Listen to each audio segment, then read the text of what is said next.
بلکہ آنے والے مسیح کا مقام اور رتبہ اور اس کا رفیع شان ہونا صرف حضرت صلی اللہ علیہ وسلم کی پیروی کی وجہ سے تھا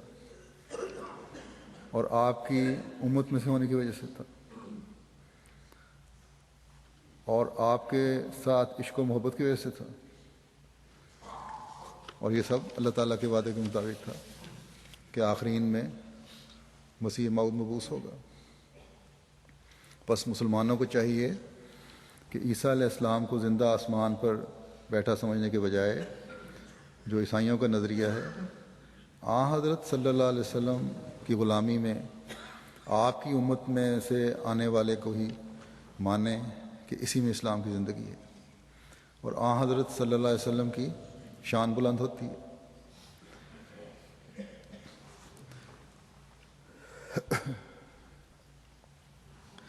حضرت مسیح موعود علیہ الصلوۃ والسلام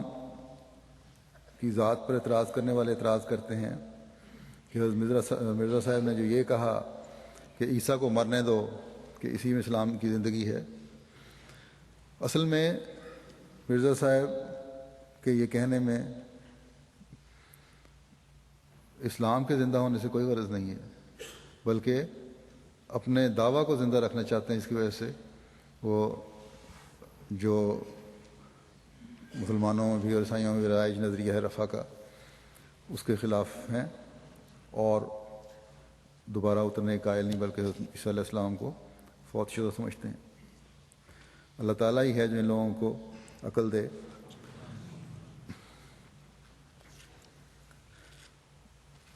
ہم احمدی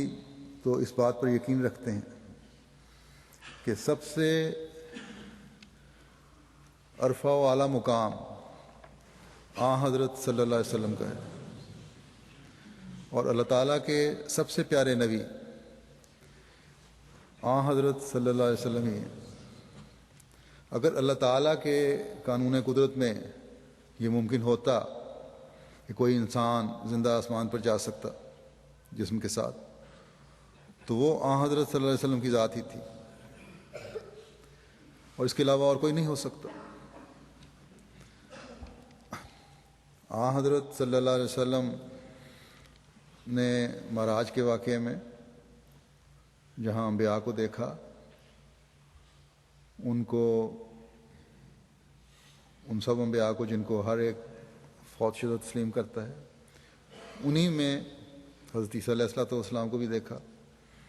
اور حضرت ادریس کو بھی دیکھا، اور جہاں حضرت عیسیٰ علیہ السلام کو دوسرے آسمان پر دیکھا،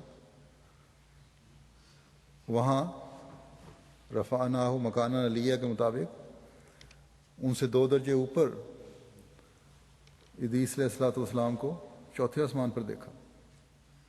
اور یہی حدیثوں سے ملتا ہے۔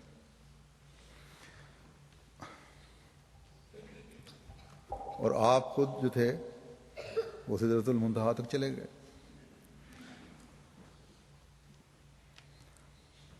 کیونکہ آپ کا مقام سب سے بلند تھا۔ بلکہ معراج میں کہ واقعہ جو بیان کیا جاتا ہے،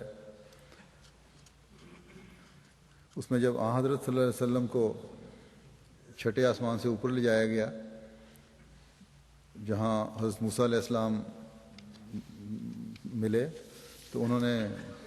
کہا اللہ تعالیٰ سے کہ رب لم اظن ان یرفع علی احد، کہ اس کا ترجمہ یہ ہے، حضرت مسیح موعود علیہ السلام نے جو ترجمہ کیا ہے کہ اے میرے خداوند، مجھے یہ گمان نہیں تھا کہ کوئی نبی مجھ سے بھی اوپر اٹھایا جائے گا اور اپنے رفع میں مجھ سے بڑھ جائے گا۔ حضرت مسیح موعود علیہ السلام فرماتے ہیں کہ اب دیکھو کہ رفع کے لفظ محض تحقق درجات کے لیے استعمال کیا گیا ہے، یعنی درجات کو ثابت کرنے کے لیے۔ بس یہاں جو آیت کا حوالہ ہے، یہاں آپ سورہ بقرہ کی آیت جو ہے 254 اس کا ذکر فرما رہے ہیں، جس میں ذکر ہے کہ ورفع بعضہم درجات، یعنی بعض کو بعض دوسروں پر درجات میں بلندی رفع دیا گیا۔ فرمایا کہ پس آیت اور احادیث نبویہ کی روح سے یہ معنی کھلے کہ ہر یک نبی اپنے درجے کے مطابق آسمان کی طرف اٹھایا جاتا ہے اور اپنے قرب کے انداز کے موافق رفع سے حصہ لیتا ہے۔ اللہ تعالیٰ نے حضرت صلی اللہ علیہ وسلم کے مقام اور سب سے افضل ہونے کے بارے میں جو قرآن کریم میں فرمایا کہ آپ خاتم النبیین ہیں، اس کی غلط تشریح کر کے دوسرے مسلمان جہاں آپ صلی اللہ علیہ وسلم کے مقام کو گرانے کی کوشش کرتے ہیں، وہاں اور جن پر الزام لگایا جاتا ہے کہ ختم نبوت کا مقام نہیں سمجھتے، نعوذ باللہ، وہاں دیکھیں حضرت مسیح موعود علیہ الصلوۃ والسلام نے اس کی کیا خوبصورت تشریح فرمائی ہے اس مقام کو اونچا کرنے کے لیے، اور یہی تشریح جو اور تفسیر جو ہے وہ ہر احمدی کے ایمان کا حصہ ہے، اور اس سے حضرت صلی اللہ علیہ وسلم کی بلند اور عرفہ شان کا اظہار بھی ہوتا ہے ایک شان کے ساتھ۔ حضرت مسیح علیہ السلام فرماتے ہیں کہ بس اس بات کو خوب غور سے یاد رکھو کہ جب حضرت صلی اللہ علیہ وسلم خاتم الانبیاء ہیں اور حضرت عیسیٰ علیہ السلام کو نبوت کا شرف پہلے سے حاصل ہے، تو کیسے ہو سکتا ہے کہ وہ پھر آئیں اور اپنی نبوت کھو دیں؟ پہلی بات تو یہ کہ جب حضرت صلی اللہ علیہ وسلم خاتم الانبیاء ہیں تو یہ نہیں ہو سکتا حضرت عیسیٰ علیہ الصلوۃ والسلام جن کو پہلے نبوت مل چکی تھی، جس کے آخر میں آ کے جن کی مور کے نیچے یہ نبوت مل سکتی ہے، حضرت صلی اللہ علیہ وسلم کی مور کے نیچے اب کسی کو نبوت مل سکتی ہے، وہ اپنی پہلی نبوت کو چھوڑ کر اللہ تعالیٰ ان کی اس پہلا اعزاز چھین کر دوبارہ بھیجے اس دنیا میں حضرت صلی اللہ علیہ وسلم کی پیروی میں۔ فرمایا کہ وہ پھر آئیں، اور اگر وہ دوبارہ آئیں گے تو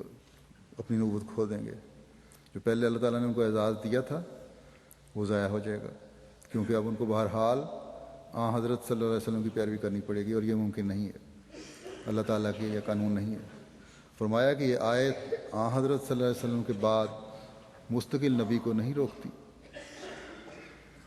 صلی اللہ علیہ وسلم کے بعد مستقل نبی کو روکتی ہے، البتہ یہ امر حضرت صلی اللہ علیہ وسلم کی شان کو بڑھانے والا ہے کہ ایک شخص آپ ہی کی امت سے، آپ ہی کے فیض سے وہ درجہ حاصل کرتا ہے جو ایک وقت مستقل نبی کو حاصل ہو سکتا تھا، لیکن اگر وہ خود ہی آئیں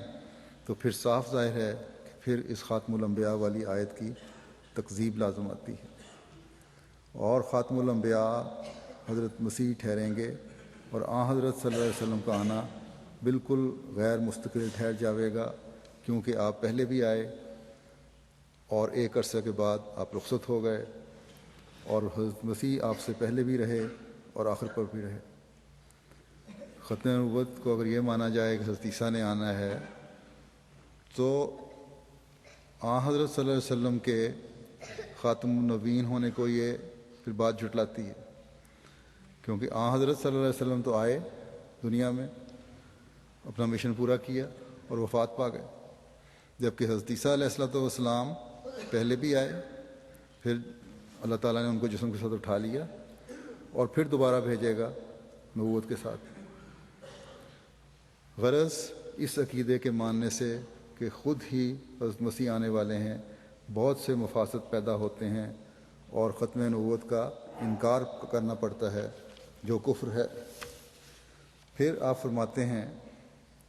کہ رسول کریم صلی اللہ علیہ وسلم کے الفاظ مقدسہ ایسے صاف تھے کہ خود اس مطلب کی طرف راہبری کرتے تھے کہ ہرگز اس پیش گوئی میں نبی اسرائیلی کا دوبارہ دنیا میں آنا مراد نہیں ہے، اور حضرت صلی اللہ علیہ وسلم نے بار بار فرما دیا تھا کہ میرے بعد کوئی نبی نہیں آئے گا، اور حدیث لا نبی بعدی ایسی مشہور تھی کہ کسی کو اس کی صحت میں کلام نہ تھا، اور قرآن شریف جس کا لفظ قطعی ہے اپنی آیت کریمہ ولیکن رسول اللہ و خاتم النبیین سے بھی اس بات کی تصدیق کرتا تھا کہ فی الحقیقت ہمارے نبی صلی اللہ علیہ وسلم پر نبوت ختم ہو چکی ہے، پھر کیوں کر ممکن تھا کہ کوئی نبی نبوت کے حقیقی معنوں کے روح سے حضرت صلی اللہ علیہ وسلم کے بعد تشریف لاوے۔